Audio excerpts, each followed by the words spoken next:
Breakblade. Le continent de Crozon est une terre de magie où chaque homme est le détenteur d'un étrange pouvoir. Ligat, notre héros, venu au monde sans une once de ce pouvoir, y fait figure d'exception. Lors de sa venue à la capitale, le roi, ancien camarade pendant leur classe militaire, lui montre un ancien mecha vieux de 1000 ans découvert lors d'une extraction de quartz. Il s'avère que notre héros est le seul à pouvoir le contrôler et se retrouve emporté dans le tourbillon naissant d'un conflit sanglant entre les royaumes. L'anime a pour genre action, drame, fantasy et pour thème guerre, mecha, militaire, politique.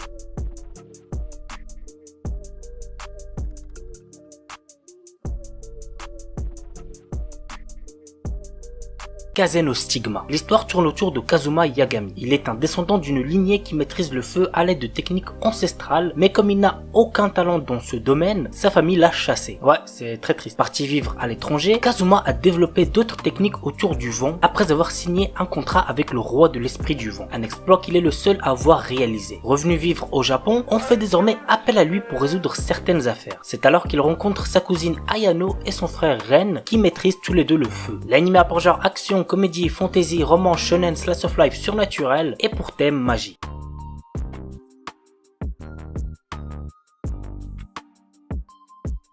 Claymore. Dans un univers médiéval où les humains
Dans notre société moderne, une nouvelle maladie touche la jeunesse. La solitude, l'incrédulité et l'indignation face aux institutions corrompues poussent garçons et filles à vivre à travers Internet et les nouvelles technologies. Les experts appellent ces symptômes Net Addiction. Pour contrer ce phénomène, un programme est lancé pour aider ces jeunes à revenir dans le droit chemin. Envoyé par sa mère dans ce centre pour traiter son addiction, Hibiki, notre héros, voit ce lieu comme une simple prison aux règles très sévères. Maintenant la question c'est, parviendra-t-il à survivre dans cet enfer? L'anime a pour genre drame, horreur, épouvante, mystère psychologique et pour thème école.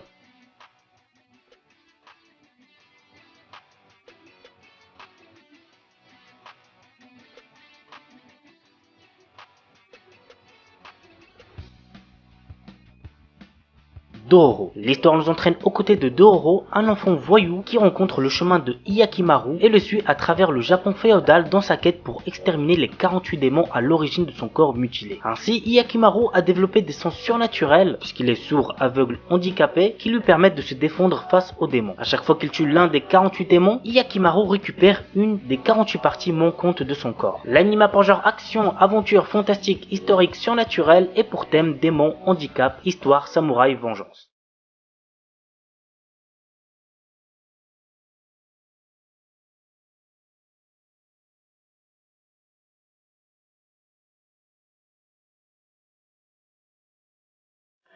Days, l'un des meilleurs animés psychologiques que j'ai vu de ma vie. Voici le résumé. Au temps de la prohibition, un quartier échappe à la loi. Ses rues sont contrôlées par la mafia et l'alcool circule librement. À une époque, Avilio a vécu dans ce district, mais depuis une sale embrouille qui a coûté la vie à sa famille, il s'est mis au vert. Jusqu'au jour où il reçoit une mystérieuse lettre qui réveille en lui son désir de vengeance et l'oblige à retourner là-bas. Il décide alors d'infiltrer la famille Vanity et devient proche d'un certain Nero. L'anime a pour genre action, drame, mystère, psychologique, thriller et pour thème assassinat, histoire, mafia, vengeance.